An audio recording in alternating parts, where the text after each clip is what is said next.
Yep, here we are. Hi, everybody. Welcome to Dev Empathy Book Club, where we inspire each other to become better developers and better people by building our empathy skills. I'm Ariel Kaplan, and with me today is Amy Unger, Hey everyone. and pretty soon Justin should be joining us as well. He had a little delayed by some business-related issues, but he should be again joining us pretty soon. So today we are discussing the design of everyday things. We had one panel before about this book, and now we're doing part two. So this is the book, Don Norman, The Design of Everyday Things. Kind of a nice overview of human-centric design, how the process works, what's the philosophy and the rationale behind it. So there's a few items on the agenda. First, I just want to throw out, for Amy, is there anything that you particularly thought kind of stood out to you from this half of the book, just a general reflection that you wanted to share? And if not, that's fine too. Yeah, I think I really appreciated how well this book kind of lays out the philosophy that you should kind of approach blamelessness and blameless postmortems with. I think I felt like we didn't necessarily have like concrete action items from it in terms of like exactly how do you determine what the right things to do coming out of an issue is, but that's not really the point, right? That's inherently kind of unknowable. So it depends on kind of your attitude coming into issues that come up, and when people make errors when they're interacting with designed objects. And so I really appreciated getting a better sense of maybe how to think about that and how to approach trying to find a solution to some of the issues that come up. Yeah, absolutely. The whole human error thing was definitely it was a very long chapter. I really liked how in this part of the book there was a lot about I didn't expect this, I would find this so relevant, but a lot about accidents in the aviation field, because they're really well studied and understood. And to me, it was just really interesting how kind of the points that the book was trying to make about human psychology were very much brought out specifically within the context of aviation. Not that it's uniquely suited to that per se, but I think the examples were just really on the ball, and helped me out a lot in understanding the principles at hand. All the stuff about how people are trying to save a few minutes and and end up crashing a plane.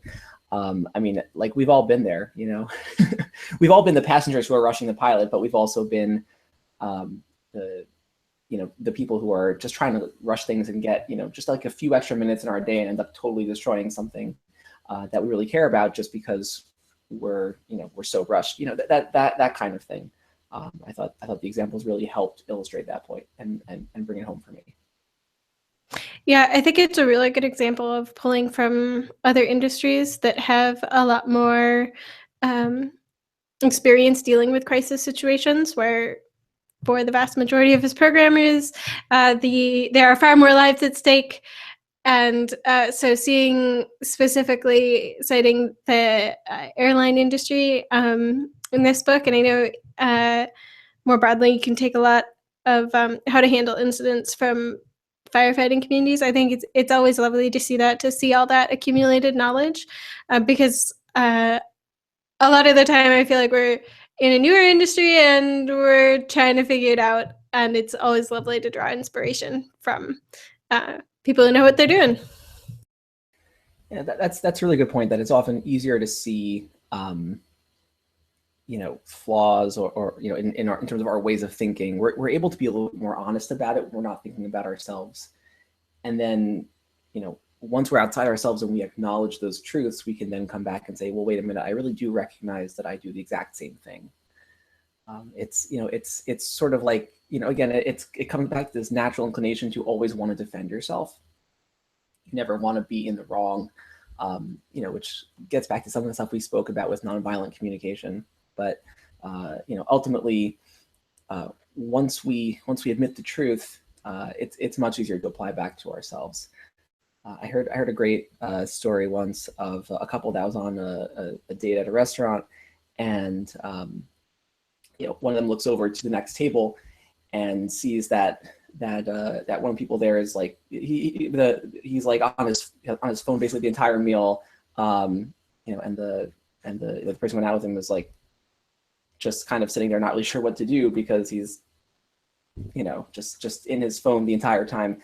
And at some point he just comments to his date like, hey, what's going on over there? Like that's ridiculous. And she said back to him, no, that's what you do also. You just didn't notice it. And that's kind of how we work, right? We have a very hard time taking things to heart unless we see it in someone else, and then we can be really brutally honest because we don't have that ego that's fighting to always be in the right. Once we see it in other people, we can start to acknowledge it in ourselves.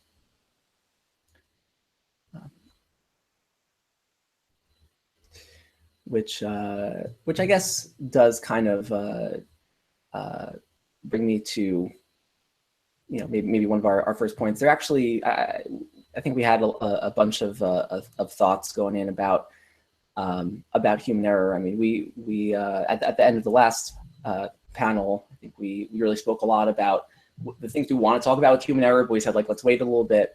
So I think some of that's going to come out now. Thing that I thought was really interesting was the idea of, again, one of these these cognitive biases about how hindsight is 2020 and suddenly everything seems like it made sense.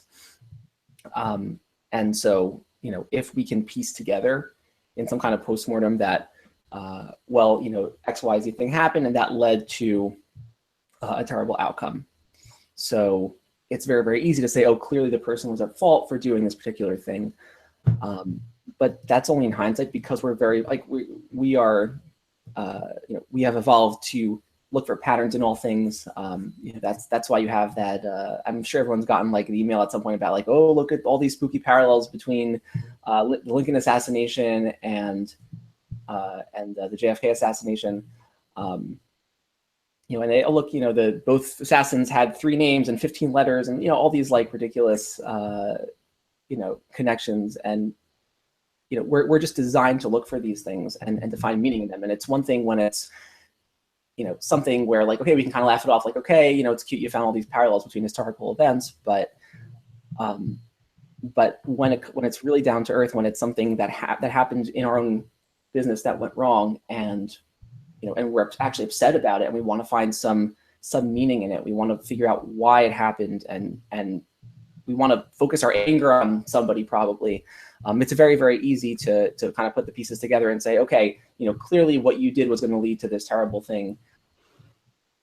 But that's not really true, right? We do a lot of things that could theoretically lead to a problem. Doesn't mean we're irresponsible. I mean, I think we've all struggled with some form of notification overload. Too many errors popping up in Slack or whatnot. And which one are you going to ignore that's going to get you in trouble?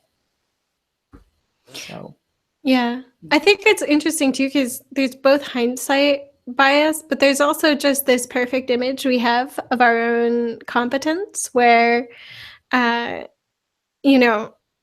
if we have the ability to do it once, we think that we'll be able to do it 500 times perfectly, and that not just 500 times perfectly, but 500 times perfectly while under stress and a whole bunch of other things happening. And I think it's really hard when you're looking at something, looking back on it, to see all the other things that someone was dealing with at that point. I think the author talks about this, right? Like, you don't often talk about the fact in a retro that this might have been, the umpteenth time that someone has seen this particular error in the space of a very short period of time. you might not think about all the other possibilities, right? When you're in the moment, when you're still diagnosing something, you have a whole world of possibilities of what is going wrong. And it's really hard to articulate what all those might have been, in part because usually you're rushing to find the right one. You're not like carefully taking notes or carefully, creating lists in your head that you can then bring up. But it's also, it's the paths undiscovered kind of fall away when you look back and you just see the one path that got you to where you were. And it's that leads us to more easily just say, oh, well, it was human error. I should have seen the right thing, or I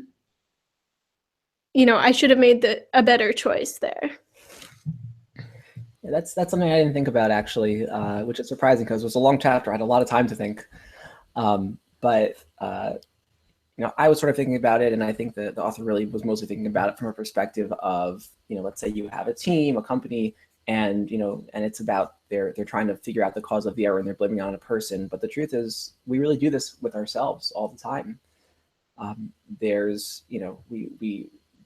we see that A led to B, and we draw that conclusion of, well, clearly A was going to lead to B, and so therefore, because I did A, that says all these things about me, that I'm lazy, that I'm I'm stupid, that I didn't I don't pay attention, and in reality, like, no, that's not necessarily true. Just because you missed one notification out of 1,000 that that was the important one.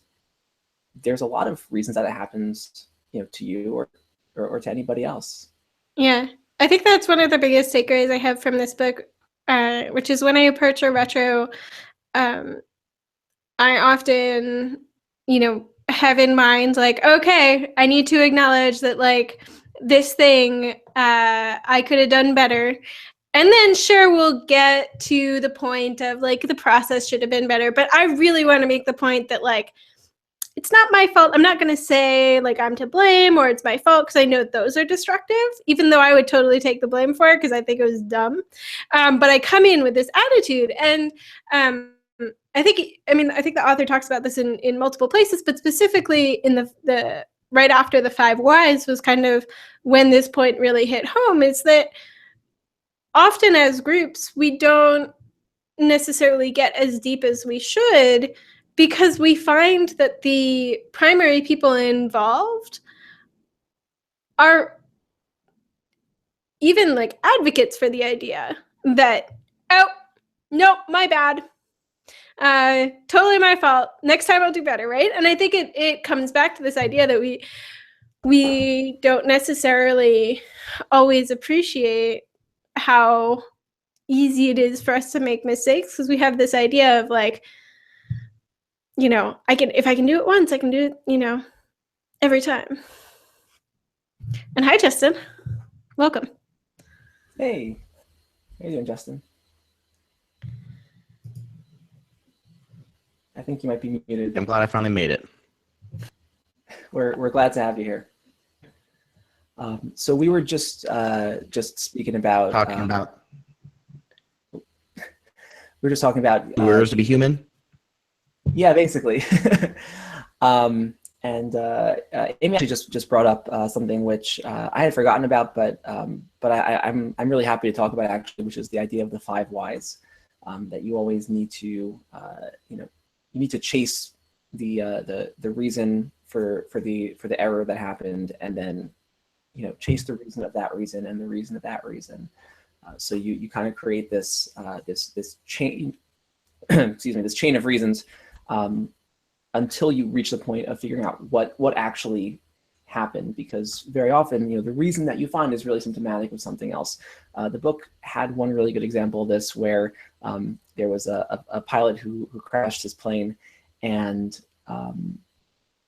the original explanation was basically some form of human error. He hadn't pulled up in time, whatever it was. He hadn't reacted to a certain event.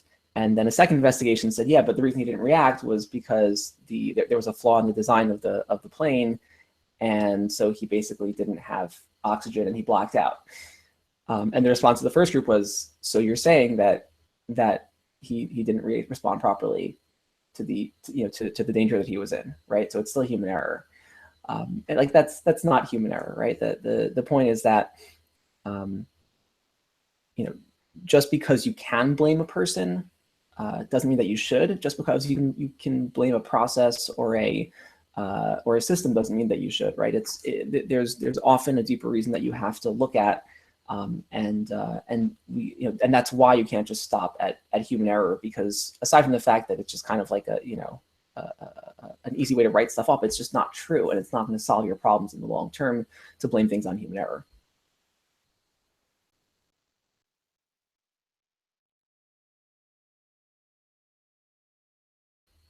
All right, I'm taking the silence to mean that no one else has much to say about the 5 whys. Am I wrong? I see Amy just. I'd say I think I have seen that set or that approach used a lot, and I think the authors point that it's impossible to figure out when you've hit the right point, right? Like 5 whys is not always enough, depending on the people who are coming up with the reasons. Maybe 5 is too many, but it's also like hard to come up with the right reason. And so for that reason, I think it really behooves us to focus more on culture and how we talk to each other, because just asking 5 whys, I've seen it be totally unsuccessful if you have a culture that is just edging up to blamelessness, but is like still kind of in old mentality. And it works great. It works within 2 questions or even 1 for companies that really strongly believe in blamelessness. So I worry that sometimes it's a crutch, but I think it is a great tool if you have the right participants or participants who have the right attitude coming in. That's a really good point. And I would just I mean, if I'm hearing you correctly, I guess it sounds like it's not that it's a bad tool per se. It's insufficient to get there, but it might be a good way of at least moving in the direction of blamelessness, and not just kind of relying on that crutch of human error to explain away all your problems. Yeah, definitely. I mean, I think possibly a better rule of thumb is like, don't stop until you find a process that can be improved or something. If you stop on a human, then you are not, you have not reached go or whatever. I don't remember what the game is that, but return to the start, continue, just you got 5 more whys you got to go through. So yeah, and I think it's part of why the idea of people thinking that they're to blame and kind of coming in with that, just the slightest bit of a like, yeah, in theory, where you have a blameless culture, but like I really should acknowledge that like I was default, can really derail it, because it's part of that coming in with the right attitude and making sure that your culture is reinforcing those values. Awesome. I want to throw in one more point on this note before we move on from errors, because it was a really interesting chapter and definitely a lot of great food for thought. But there was more to the book, so we will move past errors. But I did want to throw in one more thing, which was James Reason's Swiss cheese model of errors that the book spoke about. Right. So the idea being that if you think of kind of a bunch of layers of Swiss cheese, and an error happens when all the holes line up. So when we look for the cause of an error, even if we're like probing deeply and asking the 5 whys, or refusing to stop on a person, always looking for a process or a system, all that. That's one of the slices of Swiss cheese, right? But there's often multiple layers of things that had to go wrong in order to get to some kind of error. So that has like a lot of implications, as far as I can tell. The 2 that I really think of is, one is just in terms of blame. We got to chill out on the blame. We can't just blame someone or even one system necessarily for an error. It's, it's often the result of a whole bunch of failures that just created the perfect storm. I mean, certainly for any reasonably complex system, that's generally what happens. And especially if the error is something that's that's meaningful, that causes significant loss of some sort. Those generally aren't the errors that have just one cause, right? Those are usually the errors that have a lot of things that go wrong together. So we really can't just blame an individual. We have to look at all the different causes. But on the bright side, right, you are able to build in multiple layers of security to reduce the chance of errors. If you think about if you think about that Swiss cheese model, that means that each layer of cheese is a place where you can close up holes to radically reduce the chance that something gets all the way through. So to me, that's kind of an optimistic message.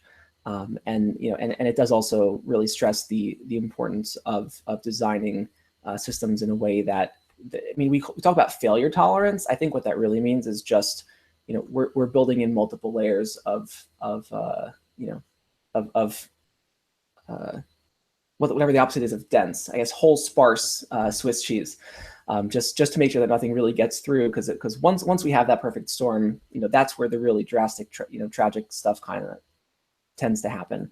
But if we build resilient systems and failure tolerant systems, that's now preventing the worst kinds of errors. Yeah, I mean, I really enjoy the Swiss cheese model of errors being brought up, because that's something I was just talking about recently about security. And when you're building web applications or anything, having multiple redundancies is really helpful. And one way I've seen this play when it comes to like processes is kind of just the way we tend to deal with in some shops with like testing. So like if a bug gets in production, you could go, okay, get blame who wrote that line of code, but I wrote that code and it got PR'd and someone had to approve that PR, and then the test had to pass locally, and they had to pass on CI, and then they had to get through QA to get out there in production. So if there's really, a big bug, we have to say, how did it get through all these layers? And sometimes one of those layers will catch it. And that's always so reassuring when oh, we caught this bug. You didn't see it. Test didn't catch it, but I caught it when I was doing your PR. And it's always like really reassuring to be like, I'm so glad we didn't have like a single point of failure for that. Yeah, I think it's also a really interesting analogy because it makes you think about which ways in which the holes can be aligned, which are like absolutely catastrophic, because you assume, oh, it's already made it through 4 layers. And we've had some of our worst bugs and incidents because of like the ones where it ends up being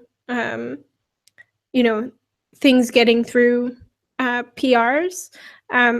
Oftentimes what you see are things where it comes down to overconfident. I mean, overconfidence is the wrong word, but like assuming that a check is more broad, or assuming that something would have raised an alarm because you have so many alarms, so many checks, that you can't keep the details of every single one in your head. And so it's impossible to ask us to realize that, oh, like, yes, it passed on CI, but we're also testing this one thing for our new CI builds for now. And, or like CI runs, it has this one separate different variable setting that's just needed for, Travis or whatever you're running on. And so CI is just slightly different. And this particular PR will hit that edge case, right? And so you end up getting to, the 5th layer of Swiss cheese, and you are that 5th layer, and you're thinking, no, like of course it's fine if it's gotten past these last 4.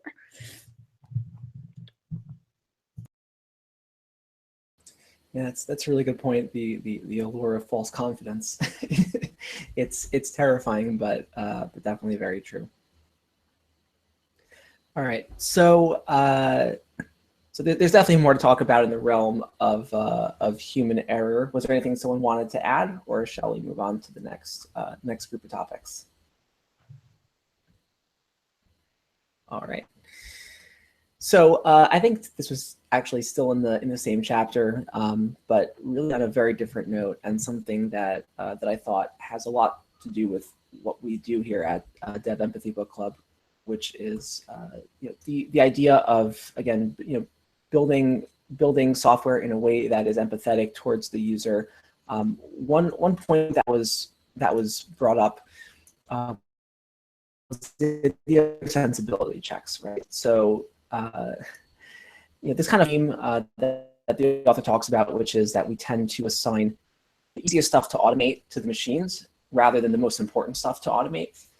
So the idea of a sensibility check is basically something where it's not like, well, I put in some kind of input and it doesn't match a regex, and so now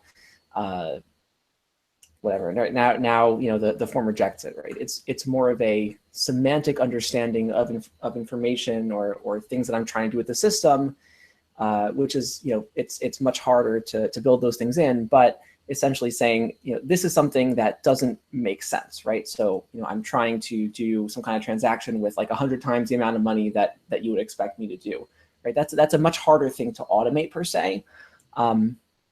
But it is the kind of thing that can save a whole lot of headache in the long run. So this is sort of one thing that I've experienced actually in terms of my bank. So if I set up a transfer,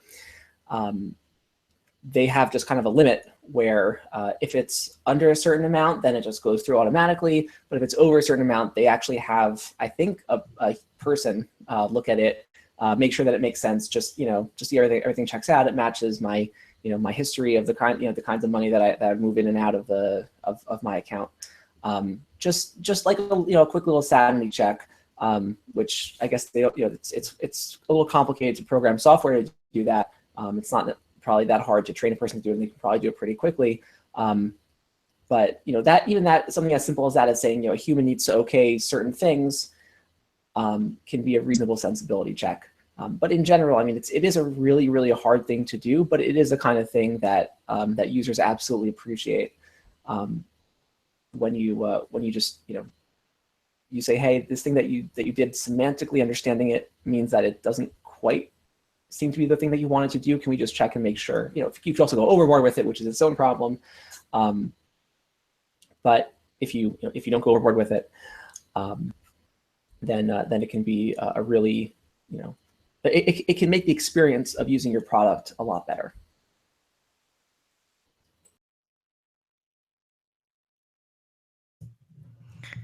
Yeah, from a technical point of view, I think this idea is really fascinating because it kind of implies a feedback loop that I think is really challenging for how we currently design apps. It implies looking at your usage and using that as a feedback loop for building your apps.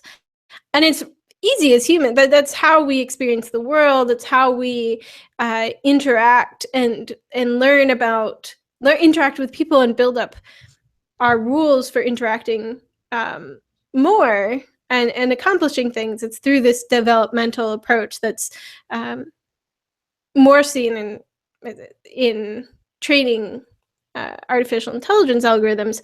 But I think the three of us, our experience is more in more traditional programming, where you are outlining a set of rules that your program is going to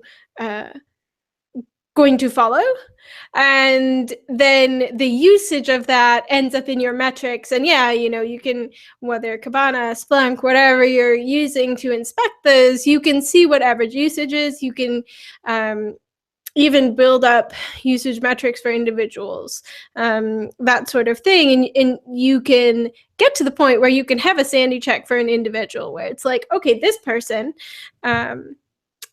probably is not going to be spending $500 at a gas station in Alabama, because they have only ever made purchases in Washington State, versus someone who is a trucker and is just headed through Alabama. Like, that absolutely makes sense for them. and I think it implies a different kind of approach for a lot of us if we want to build our monitoring like that. Because, I don't have much way to kind of do that kind of feedback loop to do, sensibility checks automatically. But I like your idea of just like, there's a default line at which then we pass off to a human. It's sort of the lightweight version of a sensibility check, meaning, it's really hard to program certain things, but it's not that hard to say at a certain point, okay, program doesn't know what to do anymore. Let's explicitly hand that off to a person. And there are places where you could imagine that fitting into all kinds of workflows that probably already exist. So for example, let's say you have a site like a Yelp, let's say something that's that where you can leave reviews for something, and you want to have some kind of moderation workflow, right? So there are probably a very large percentage of reviews where you can basically say like, okay, clearly this is fine, or clearly this is not fine. And then there's some in the middle where you can say, well, I'm not really sure. And the reason I say that is because I don't work on a Yelp clone. I work on a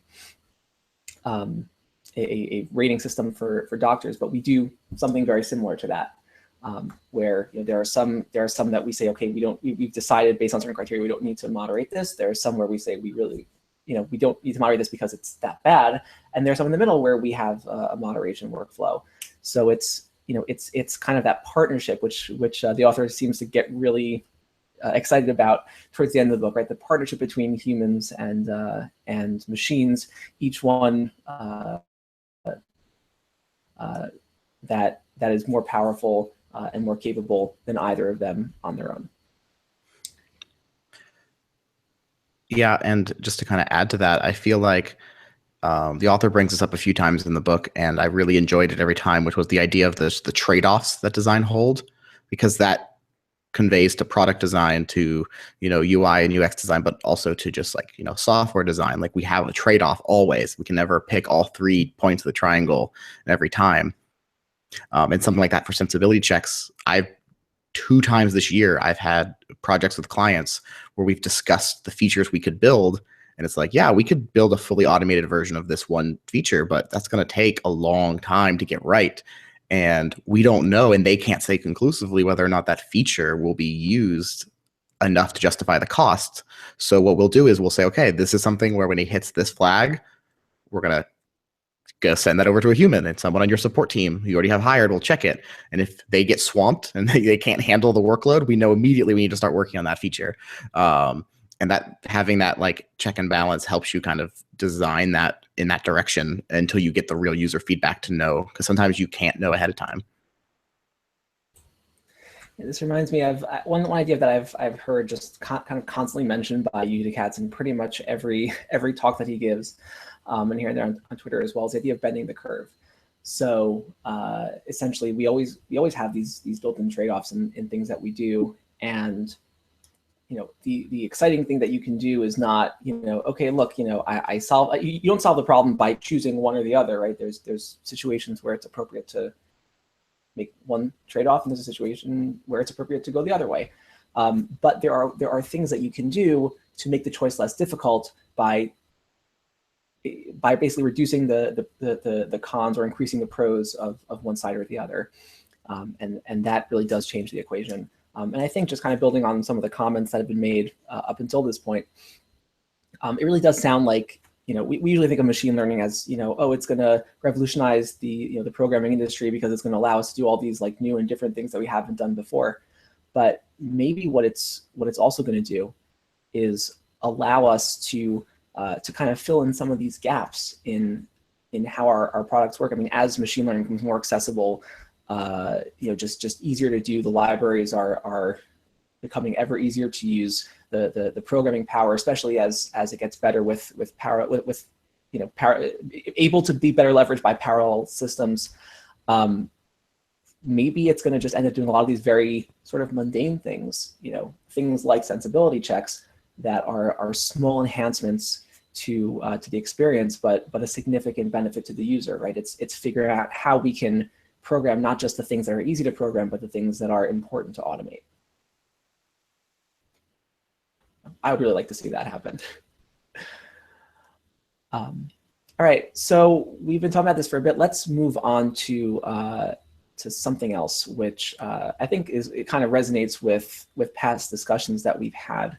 So one thing the author had mentioned kind of a few times in the book is the importance of hearing everyone's perspectives, and how a lot of the time you have engineering pitted up against product, who go up against marketing and sales, and there's all these different groups. Each of them has their perspectives. Each of them has the things that they're concerned about, and they are actually all valid concerns, right? A product needs to be designed well. It needs to be able to be built physically, right? If physics is in the way, the most amazing design is not going to work. I don't know if the two of you or any listeners we have out there have seen that video about the designer asked the engineer to draw I think seven perpendicular lines on a whiteboard with a red marker in 4 different colors, something like that, something that's like completely ridiculous. And it's kind of meant to explain to people what it means when a designer asks things of an engineer that are literally impossible or close to it. So clearly things need to be reasonable within the bounds of engineering, but you also want the product to sell well, and you want people to like it once they buy it, so they'll recommend it to their friends, so that they'll buy the next generation, etc. And similar to how the author talks a lot about how humans and machines can work together. Well, humans and humans also have to work together. We have a lot of different people coming from different groups and different perspectives, concerned about different elements of what a product needs to be.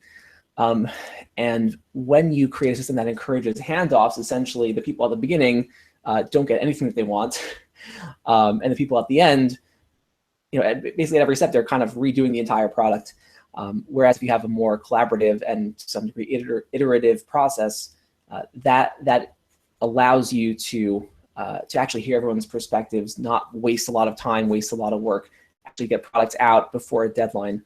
And the key to it is putting everyone together in a room and having everyone express their needs and in a way that that all the other sides are able to understand. So that actually reminded me a lot about NVC, nonviolent communication, for those who missed the first book.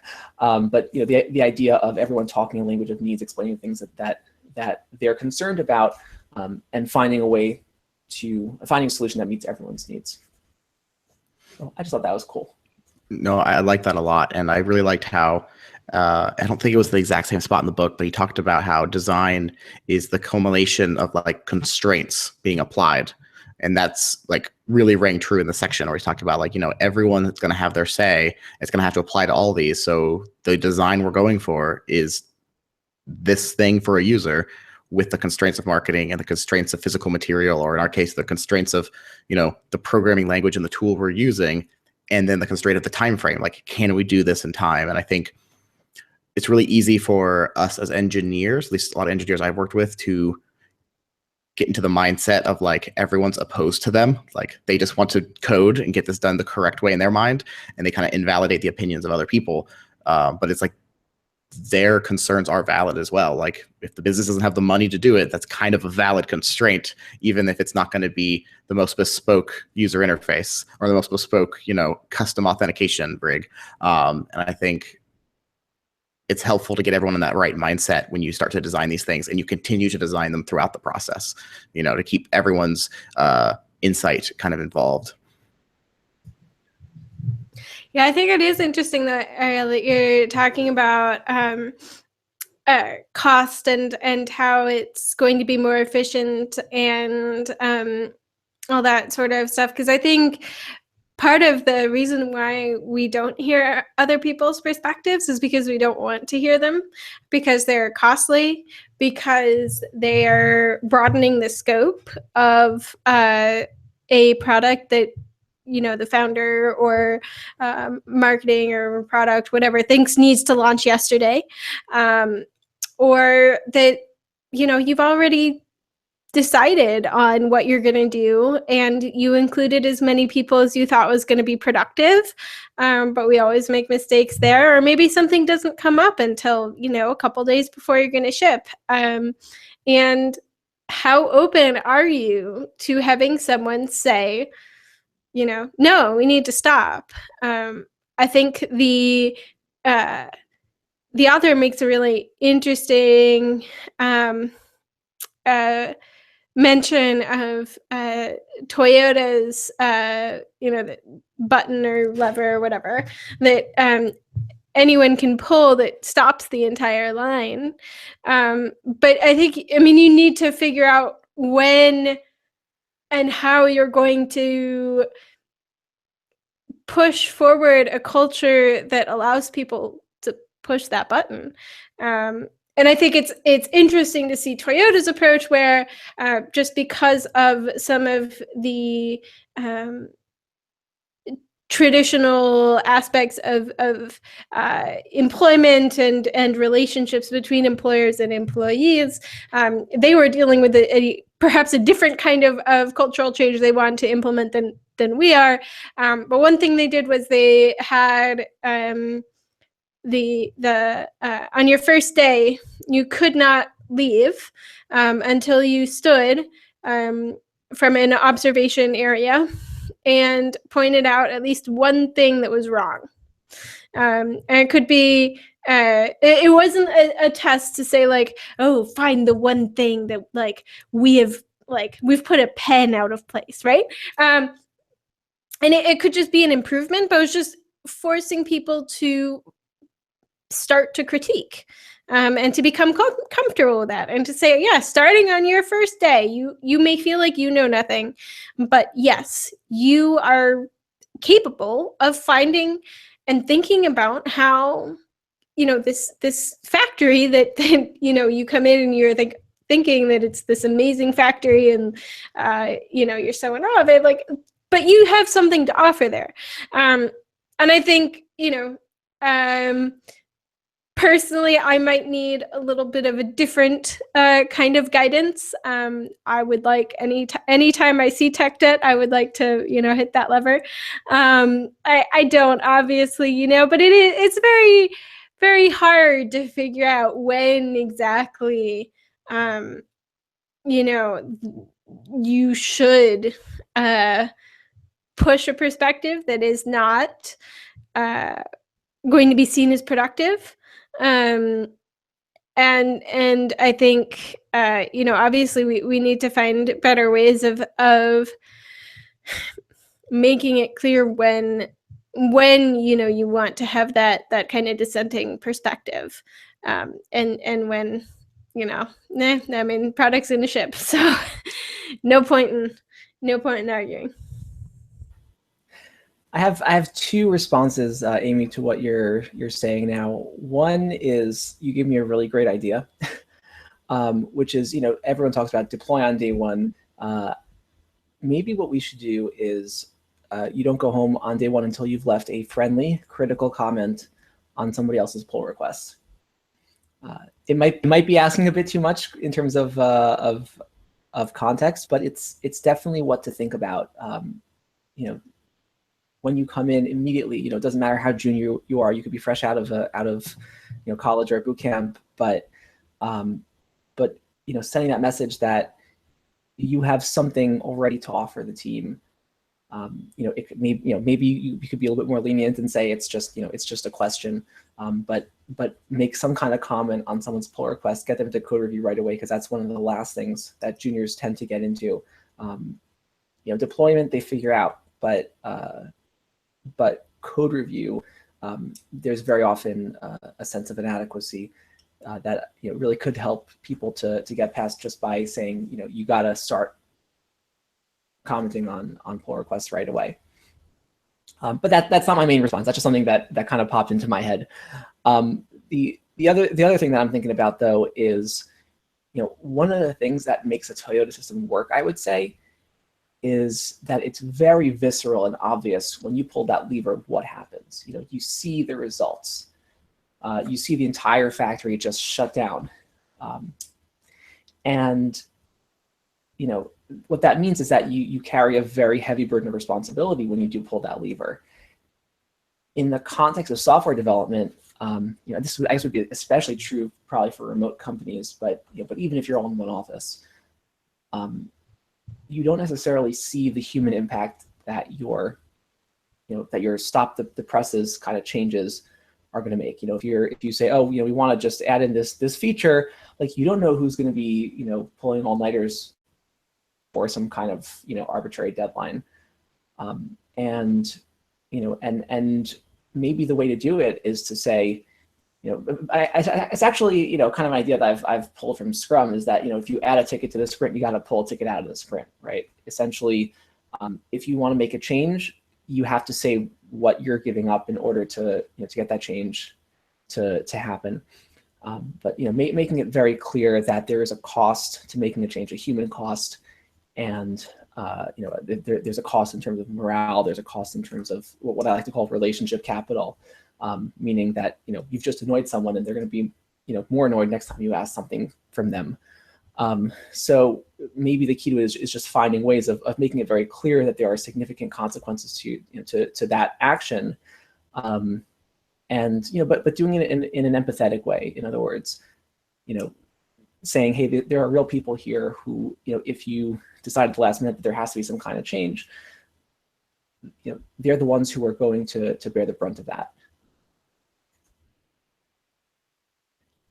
Yeah, not to go off too much on your thing that came off of Amy's thing, so that we keep going off in a tangent. But no, I really agree with a lot of that, and it does depend a lot on how you do it, empathetically, especially if you're talking about like commenting on a pull request.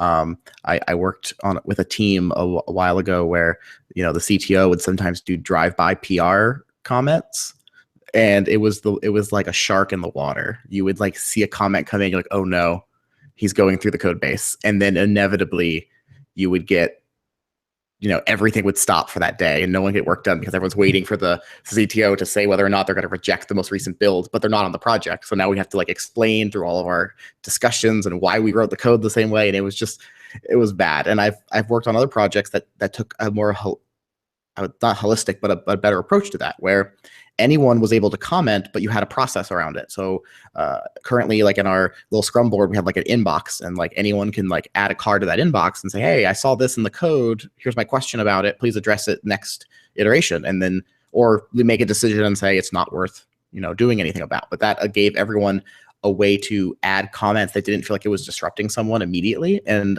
it's led to some really good discussions about like, oh, we should change this date format. That's not a good way to hold it. I'm so glad we had a discussion, and it wasn't adversarial at the time, because we all acknowledged that we're building this in an iterative process. We can just, as long as we don't have a tight deadline. And if we do, we can keep holding that back and holding it back until we think it's actually mission critical.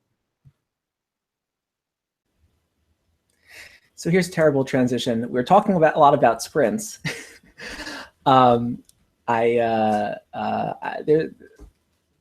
There's we talk a lot about in the book about designing products, but the reality is that design applies to a lot of other things. I actually saw a couple of talks by the author.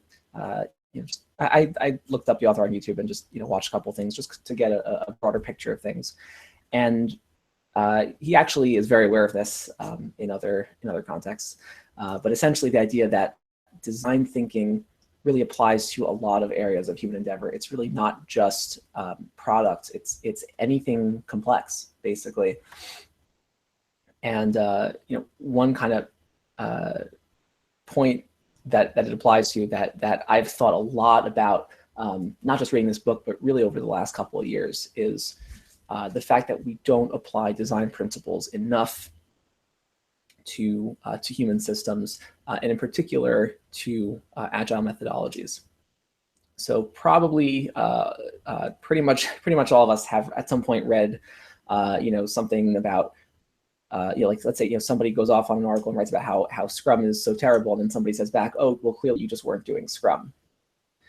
And any time that there's some kind of failure with it seems to me that Scrum is tends to have this happen a lot more, maybe just because Scrum is like, I don't know, 80-90% of people who or companies who say that they're doing Agile. But there's always this defense of Scrum of like, oh, if you fail at Scrum, clearly you just weren't doing Scrum right. To me, that's like blaming human error, basically. In other words, it's not asking the 5 whys. Okay, so why weren't they doing Scrum, right? That's that's a real question. So is Scrum itself flawed in some way, and so they just recognize that and weren't doing it? Are there just elements of Scrum that are really hard for people to do? And so yes, it might be like a perfect process for the people who are perfect for it, but real people real teams struggle to adopt it. So is that just a flaw in Scrum, that it's not optimized for actual people? Or is maybe Scrum oversold as something that's perfect for all situations, but maybe it's not actually always a perfect fit? And I'm not saying that this is the right answer in situation A or B or C. It's more that these are always answers that are available, and the fact that people aren't willing, again, especially in Scrum, but it applies to a lot of human systems. The fact that people aren't willing to question the system when the system fails is something that's really worrisome to me, and it definitely keeps the systems stagnant when there's real opportunities for growth, for learning from failures, and for optimizing for actual people. Because any system that fails when put in the context of actual people, that means that the system isn't designed for real people to be able to use it. So it is a broken system fundamentally. Yeah, I'll just say I agree with all of that. But talking about Scrum and other Agile methodologies is something near and dear to my heart. And I have seen that before. And well, every time it comes up, there's like the no true Scotsman fallacy, which is the same thing you're saying there, which is as soon as someone complains about Scrum, it's like, oh, well, that wasn't real Scrum. And it's like, you can't do that, because, that is just a way of absolving yourself of any like blame or any like responsibility. And I'm not saying shop A is responsible for shop B having a bad Scrum setup, but it does mean there's something fundamentally wrong with that process, either in the marketing of it, the adoption of it, or the implementation, that should be addressed. And shrugging off any criticism is definitely going to prevent any real progress from being made in that. And I would say, yeah, I think it comes up a lot with Scrum because I think it suffers from all of those. Like it suffers from being marketed to the wrong team sometimes, from people adopting it from the wrong idea in mind, and then from people implementing it like wrong. Some people just go, cool, I read this book, I am now the Scrum Master for this team. And it's like, what? That doesn't work. I had a client once try to do Scrum with me, and it was just the two of us. It was very weird to do like the whole board and all the cards and everything. I'm like, it's just me. It's a 2-week project. We don't need this. But he was very committed that would make it go on time. It didn't. But the best process is the one that has built into it the ability to change it to better suit the team. But that's complicated. So it's easier for people to just want to not do that. Yeah, I actually find it ironic. So I'm one of the few people out there who's actually read the Scrum Guide. There's a story behind it, but it's not for now. And I find it interesting that the Scrum Guide has in it, like, okay, so there is time dedicated during the sprint for improving your team's process, i.e. the retro, but then at the end of the guide, they're like, oh, by the way, if you didn't, or maybe it's the beginning, the end, somewhere along the way, they say, if you don't do all the things listed in the guide, you are officially not doing Scrum. So you can take some things from Scrum, but if you're not doing all the things, then you're not Scrum anymore.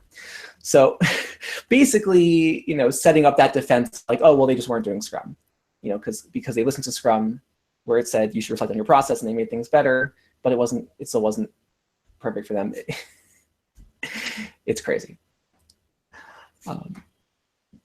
Yeah, but it's definitely true, like what you're saying about, like the idea that every team, should use Scrum. There's definitely an overselling, and what's interesting to me is that, so I heard from a former Scrum Master of mine, a story about I think it was Ken Schwaber, who's one of the founders of Scrum, that he wants, we gave this whole presentation about how how Scrum works and what it is and what it's supposed to accomplish. And so an executive came over to him afterwards. He said, like, this is incredible. I want to start doing this in my company.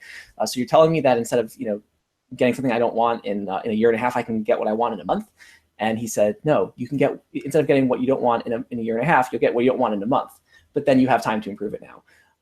So somewhere between that and and today's Agile Alliance and all that, or the Scrum Alliance, that message was lost. I think the idea that Scrum will make your team work faster, but there's definitely an issue of inflated expectations there as well.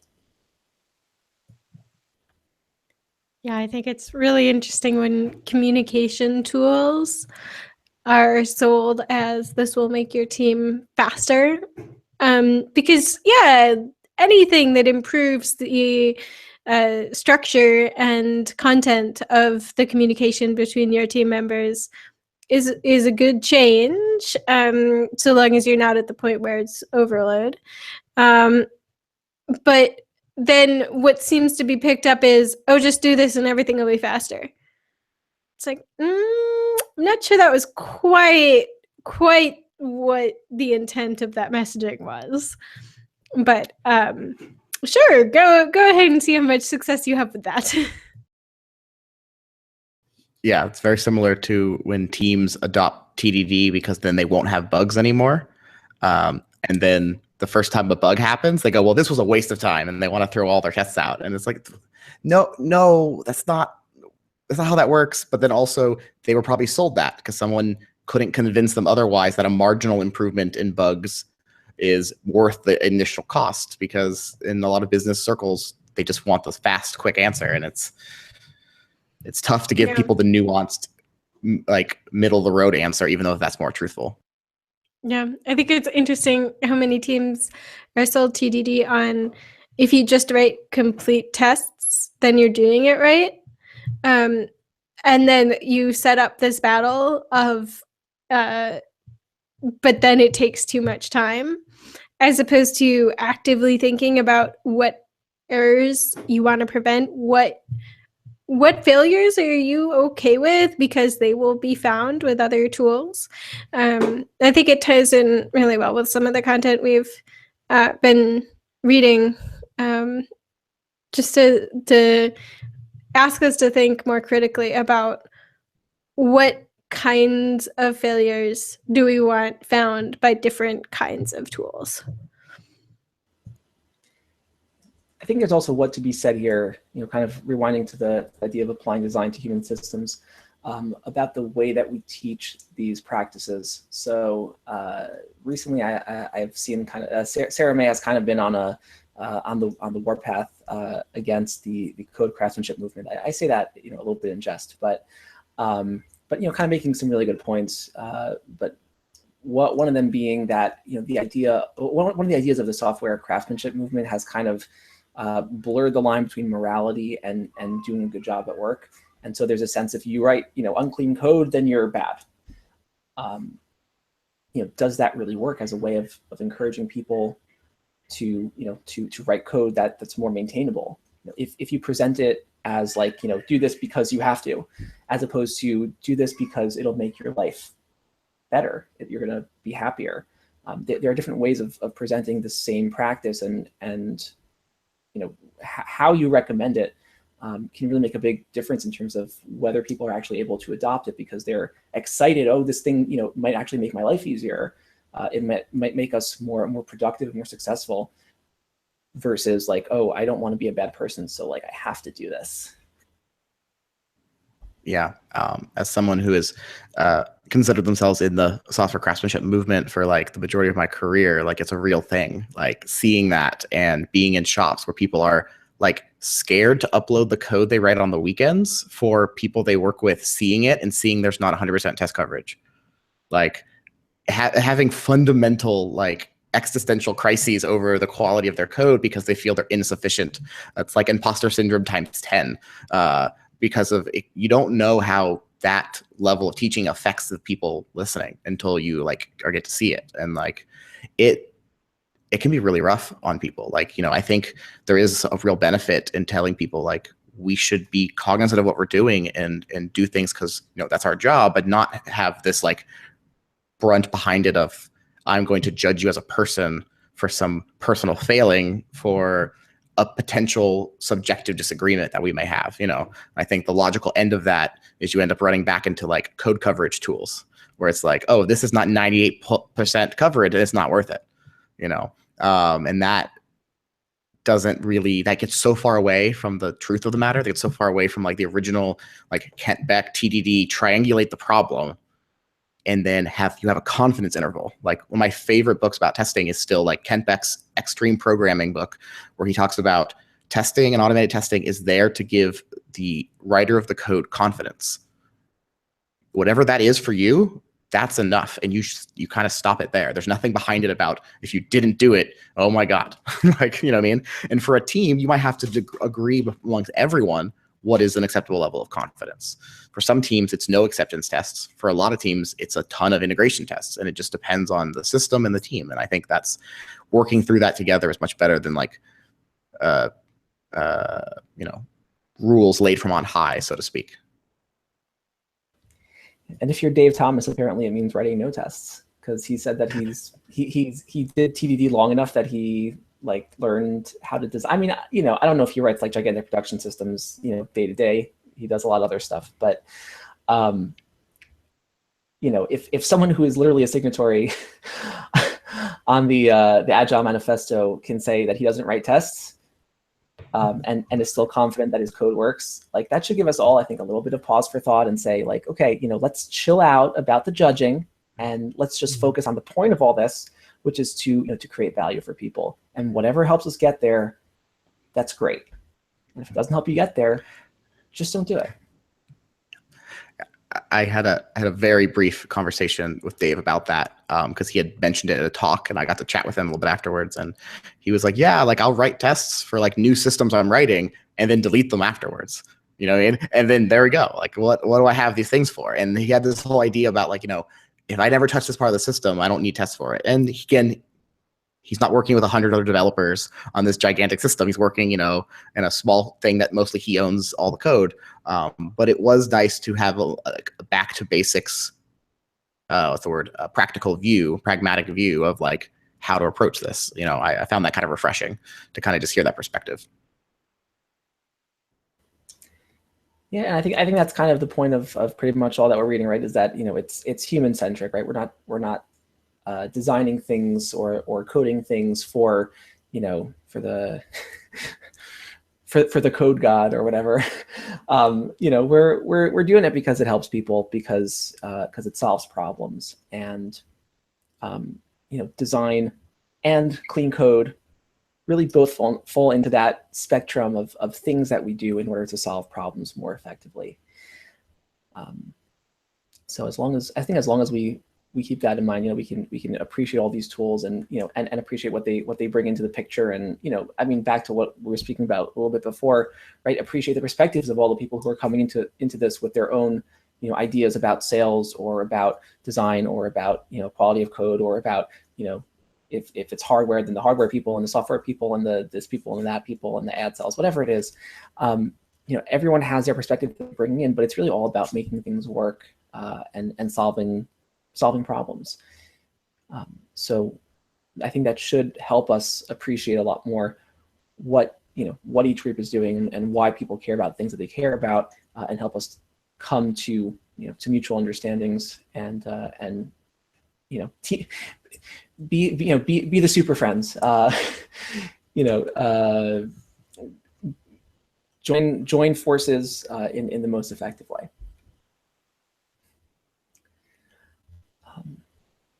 All right, so I think we're kind of out of time, so we're probably going to cap it here. I do want to open up the floor for questions, or I guess not questions, but for comments that Amy and Justin, either of you have in terms of, you know, anything else that you read, anything else that stood out to you.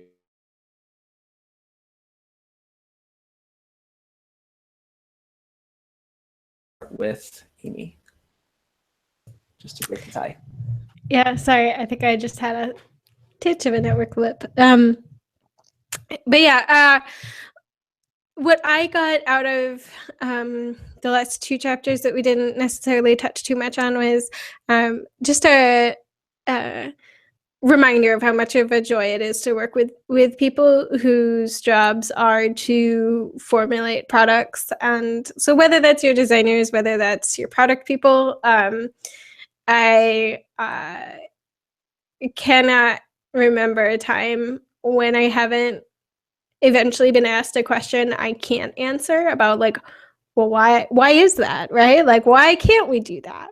Or why are we choosing to do it that way? And sometimes I have wonderful answers and it's hard to formulate them, but they lead me to better express the philosophy behind the product we're building, and that educates our product people about, hey, actually, yeah, this is something we should champion and we should keep, and it's something that, while it may be technical, is really fundamental to our company.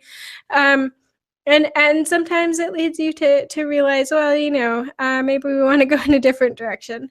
But the design process and thinking truly deeply about what it is you're trying to do, obviously helps with writing good, technical failure mechanisms and monitoring, because you need to figure out why you want to wake someone up at 2 a.m. But earlier in the process too, like, it really helps you understand better why you're building something. And ultimately for me, that's really inspiring. So yeah, just a personal reminder of how much fun it is to work with those folks, and how much those skills are just amazing, and something I will never have, but I'm grateful that other people do. Yeah, kind of related to what Amy was saying. Reading this book, and especially the last couple of chapters there, just like reminded me. I think it was inspiring. I guess the word I'm looking for. Like, I just found it like really exciting. Like, I'm like, yeah. I'm ready to do some more real product work, do some work with some real designers. I've been really lucky that like my entire career, I've always been working with designers to some capacity, like really good ones, and it's just been always fun to be able to chat with them about the different decisions of the product and where we're going, and for me, I got into software to solve problems, to build things that solve problems. And that, as my career went on, meant more and more learning how to code. And it's like this endless well you just go down, where it's like, cool, I want to fix this problem. I need to build a website. No, wait, I need to build a server. No, wait, I need a database. No, wait, I need to deploy. And it just keeps going down. So it's kind of this nice kind of back to the basics of like, we are solving problems for people, and the other small takeaway I had written down, which maybe you brought this up in part one, I missed it, but I kind of would really like to reread this, written in 2016, 2017 technology, because all the references to like VHSs or VCRs, and I'm like, oh, yeah, I get that. Like, but I just would really be interested in hearing the same author's perspective. And I watched like his TED Talk and some more recent things, but I would love to see some of these examples updated with like the amount of technology and design we're bombarded with from every angle. I think that would be just a very interesting update.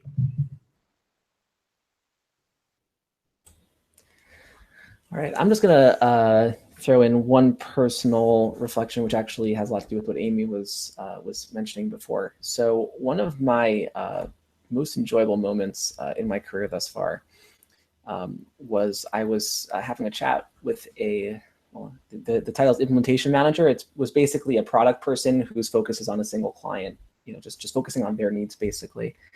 This is someone who had been working on the project for like years already. And we were talking about changes to a certain part of the system, and it's a significant part of what the product did. And I was saying, well, we're just gonna, we can just like flip the switch here and make a little change over here. And at some point I realized, like, you don't understand anything that I'm saying, do you? Like, you have no idea how I'm not talking about like, lines of code, because of course I'm not going to expect that, but like, you don't have any idea about the architecture of the system and like what the cost is of making certain changes, things like that. How you just might go about, in a very, very general sense, changing things in one way or another. And she said, yeah, I would really love to understand these things. Maybe we could just sit down and work through it. So we set up a meeting, and over the course of about an hour, I just kind of like threw together a diagram and explained how data flows from one part of the system to another, in a very not dumbed down, but a very simplified way. And at the end of it, she said, like, thank you so much. Like, this is the first time that I have any sense of technical understanding around this project. And this is going to help me so much in terms of doing my job. And this was just an hour-long meeting. It wasn't significant, drain on my time. It was just a few minutes spent trying to help someone better understand the system that she's trying to design but doesn't really understand the details of every single day. That really made it hit home for me that one of the most important things that you can do in your job is to be a bridge builder, to be a person who helps people from different capacities just understand the needs and the realities that other groups are working with. And as developers, one of the most important things we can do is be that bridge for non-technical people into the technical world. Doesn't mean that we bore them with endless lectures about the code that we're writing, but it does mean just giving them some sense of when they say to make a change to the system, well, what does that mean? And that's something that to me has certainly been one of the most important elements of my own professional development. Is just learning how to build those bridges and connect to different groups. So that was something that really resonated with me. And I think that reading this book has certainly helped me to understand a little bit more of the design side. So I guess next time a designer comes with a really wacky, crazy requirement, I'll have a little bit of a better, not just a way of understanding where they're coming from, but maybe even to ask the right questions, to understand, okay, so what are the motivations that are bringing you to desire this thing? Right? Similar to the way the author talks about never do the task that you're told to do. I think it's true for us too, right? Never do the task the designer tells you to do. Understand what they're asking for, and very often you'll be able to find something that actually does meet their need, but works a lot better from your side of things. So that's my little spiel at the end of the book, and it's certainly been an adventure. And thank you all for being a part of it. So speaking of adventures, our next adventure is the modern classic, The Mythical Man Month, a collection of I can't even find it, but yeah, there we go. Essays on software engineering, essentially all about how to build teams and the realities of project management. And just ideally presented in a way that hopefully is easy both for us to understand, but also for other elements of the broad world that is the tech field can understand as well. There's I think if you look online, you'll find about 1 million tweets that make a joke about, oh, I bought my manager 9 copies of Mythical Man Month so they could read it faster. So it's definitely popular out there. I personally have never read it, and I'm really excited to get started. So with that, thank you all for joining us, and we will see you in about 3 weeks. See ya.